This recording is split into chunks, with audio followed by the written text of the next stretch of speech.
Et salut les loulous, j'espère que vous allez bien. Donc voilà, comme d'hab, petit débrief d'hier, 5 matchs, et ensuite on va aller sur les matchs de ce soir où il y en a 10. Donc voilà, donc les matchs d'hier, du coup 4 sur 5. Voilà, 4 sur 5, c'est quand même pas mal. En plus, si vous avez ajouté les joueurs plus les équipes, ça faisait quand même des grosses cotes. Petit récap dans l'ordre des trois Philly, j'avais conseillé Cunningham parce que la cote de Philly était trop basse. Et chez le partenaire, là hier j'étais chez Betclic donc il proposait pas la victoire de Philly avec les 20 points de Cunningham. Donc j'avais privilégié Cunningham 1,70, donc ça a été passé. Les Walks Cavs, ça j'ai mis les Walks. À la limite joueur Garland, Garland n'a pas dépassé les 20 points. Ensuite, les Bucks contre les Nets, du coup, j'avais conseillé les Bucks, c'est passé. Giannis à plus de 29, c'est passé aussi. Et le combi des deux, avec un handicap des Bucks, j'avais mis et Giannis à plus de 25 points. Forcément, cela est passé aussi. Les Bulls contre les Clips, j'avais mis les Bulls, c'est passé. Et de Rosen à plus 20, c'est largement passé car il a mis juste 50 pions hier. Deux matchs qui ont fini en prolongue, celui des Bucks et celui des Bulls. Donc voilà, c'était des gros matchs. Apparemment, celui des Bucks contre les Nets, c'était un des matchs de l'année. Voilà, c'était vraiment un match de fou, de dingue. Ça pue les playoffs à fond. Donc voilà, affaire à suivre, car il risque de se retrouver au premier tour des playoffs. Et ça promet tout ça. Voilà. Et dernier match, là où c'est pas passé. Jazz et Lakers, j'ai mis Monk à plus de au moins 20 points dans le match. Il en a mis que 16. Voilà, c'était une grosse cote à 2,26. Celle-là n'est pas passée, mais ça c'est quand même un 4 sur 5, c'est quand même pas mal. Voilà, alors pour ce soir, on va y aller 10 matchs au programme. On commence par le premier.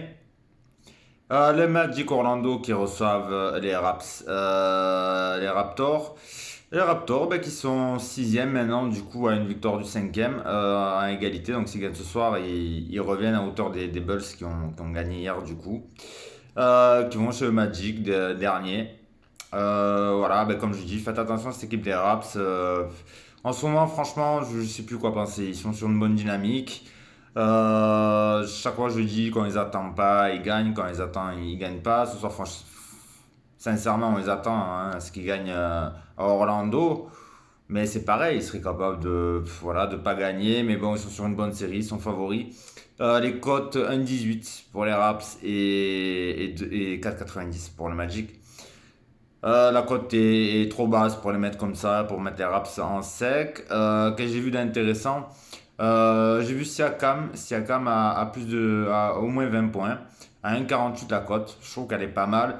Il est à 80% sur les 10 derniers matchs de plus de 20 points du coup. Donc ça vaut le coup d'aller sur Siakam qui est en forme. Je pense pas qu'il y ait de gros turnovers, donc je pense qu'il va quand même jouer pas mal de minutes, ce qui va lui laisser pas mal de possibilités pour mettre ces pions-là. Ça promet pas un match avec beaucoup de points. Mais bon, allez plutôt sur ça quand même, un 48 plutôt que les Raps en sec à un 18. Après, vous pouvez combiner les deux. Méfie quand même, on sait jamais avec eux. Donc voilà, j'irai plus quand même sur une cote à 1,48 avec Siakam. Et après, si vous faites un combinant système un peu plus osé, additionnez Siakam et avec les Raptors. Voilà, ensuite nous avons les Wizards qui reçoivent Dallas, le 12e Wizards, Dallas 3e. Troisième à égalité, je crois, avec les Warriors. Donc en cas de victoire, qui peuvent conforter leur troisième place. Et voilà, et Porzingis qui reçoit son ancienne équipe de Dallas. Donc moi je pense que Porzingis il va être chaud. Mais bon, je vois quand même une victoire de Dallas à la 1,25. Voilà, 1,25 la cote. Donc c'est vrai que c'est une petite cote. Après, sur un gros combiné, allez-y. Sur un combiné avec des grosses cotes en système, ne tentez pas. Mais après, si vous faites un combiné, vous pouvez mettre par exemple Siakam à 1,48 associé avec Dallas à 1,25, etc. etc. Et toujours un système avec au moins une ou deux marges d'erreur, hein. Donc voilà, pour éviter l'accident. Ensuite, nous avons le Celtic qui reçoivent les Pacers. Donc pareil, Celtic 3e qui peuvent être à égalité avec le 4e. Les Pacers 13e, donc logiquement il y a pas match. Mais bon, la cote 1,07 pour les Celtics et 9,80 pour les Pacers. J'irai pas dessus, la cote est trop basse. Qu'est-ce que j'ai vu d'intéressant? Tatum a a au moins 25 points. Pareil, sur les 5 derniers matchs, il a 80% de réussite et il en met plus que 25. Donc là, c'est plutôt pas mal. La cote, elle a 1,40. Voilà, pareil. Pourquoi pas tenter sur celui-là. Le plus 25 points de Tatum. Ensuite, les Rockets, 15e qui reçoivent les Kings, 12e. Un match sans enjeu, donc voilà. Chez les Kings, il y a pas mal de blessés encore, Sabonis, etc. etc. Qu'est-ce que j'ai vu d'intéressant? Ce match-là, je crois que c'est l'un des plus hauts projetés, 233. Donc aller sur du 220, la cote elle est à 1,50. Donc voilà, pareil sur un gros, allez-y. Sur les dernières rencontres, je crois que sur les dernières rencontres, ils se sont rencontrés il n'y a pas si longtemps que ça, il y a eu 250 points. Donc pourquoi pas, à la limite, si vous voulez vraiment chercher sur un système une grosse cote, allez-y à plus de 230. Voilà, la cote va avoisiner les deux, je pense. Donc c'est plutôt intéressant et pour vous couvrir, allez sur du 220 points. Voilà. Ensuite, les Grises deuxième qui reçoivent les Suns premier. Donc voilà, donc ça peut sentir peut-être la future finale de Conf West.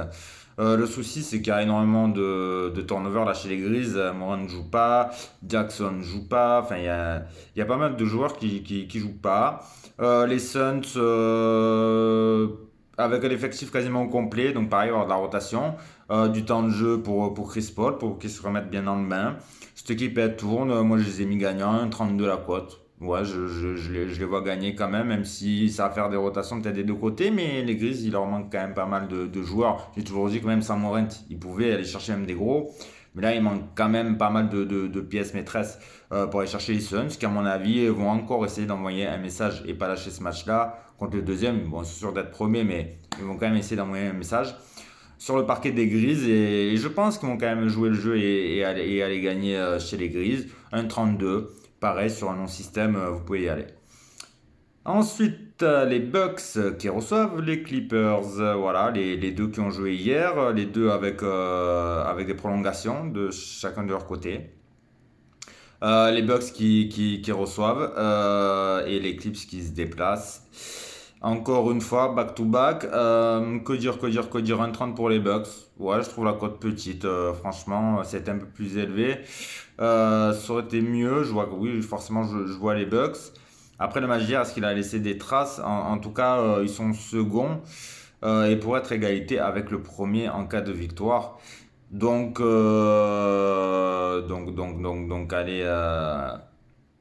allez plutôt de ce côté-là, du côté des Bucks. Pourquoi pas encore avec un Giannis au moins à plus de 25 points.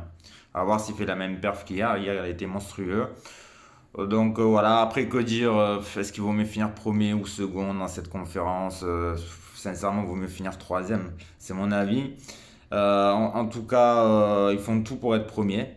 Voilà, parce qu'on l'a vu hier, hein, contre les Nets, il lâche rien, mais bon, finir premier ou deuxième, ça peut se taper les Nets au premier tour.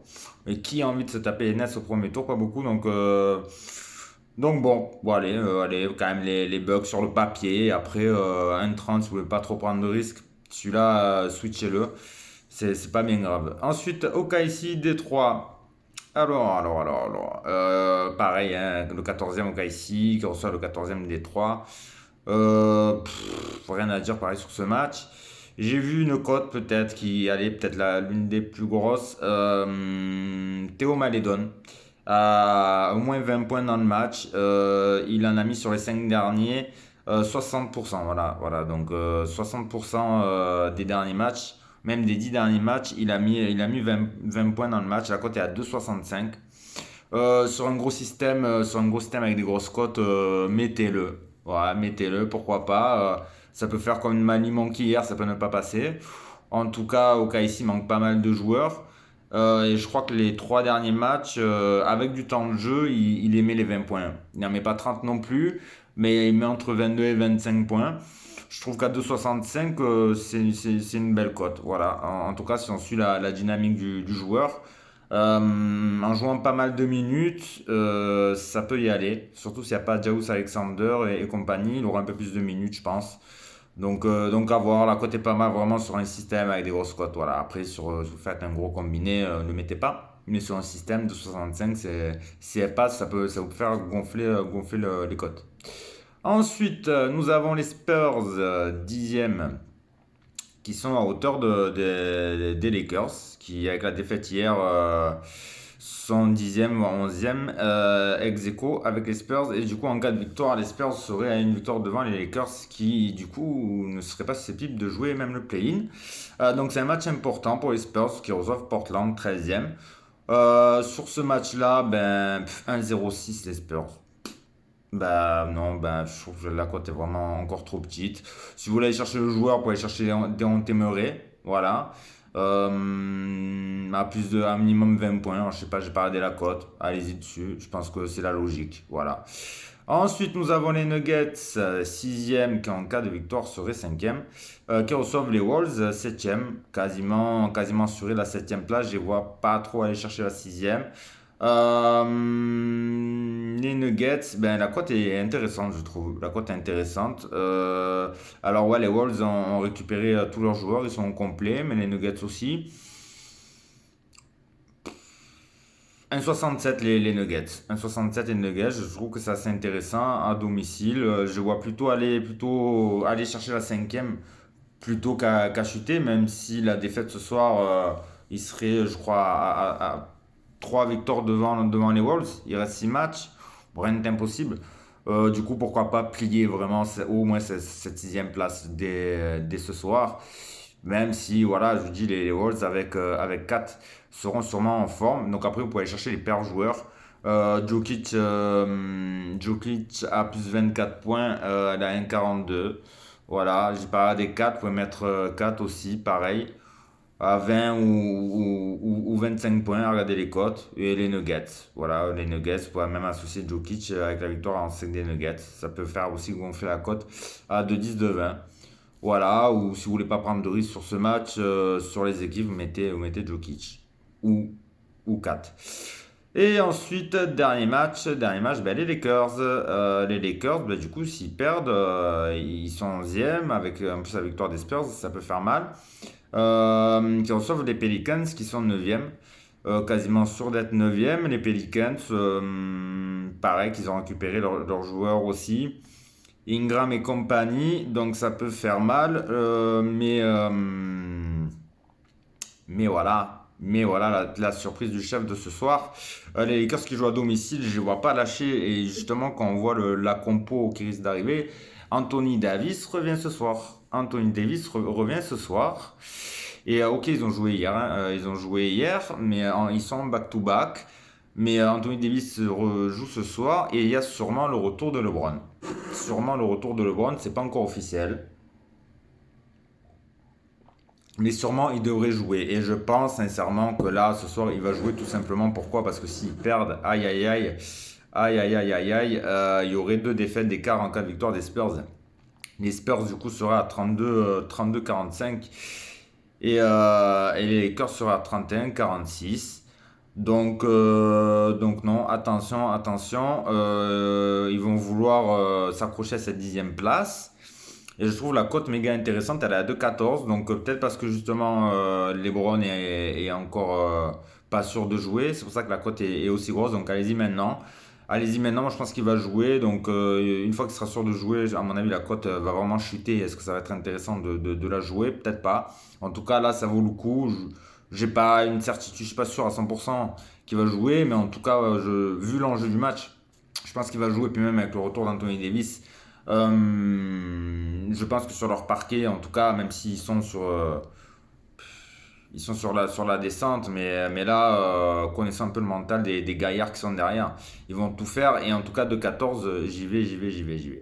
Voilà, un petit récap, vite fait, tranquille. Donc, du coup, les Raps, surtout avec Siakam, à plus de 20 points. Ensuite, Dallas. Celtic, Tatum plus de 24. Rockets Kings plus de 220 points, voire 230 si vous cherchez la cote.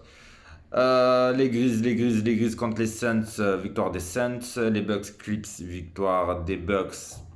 Mais si vous pouvez le sweeper, sweepez-le. La cote est trop basse.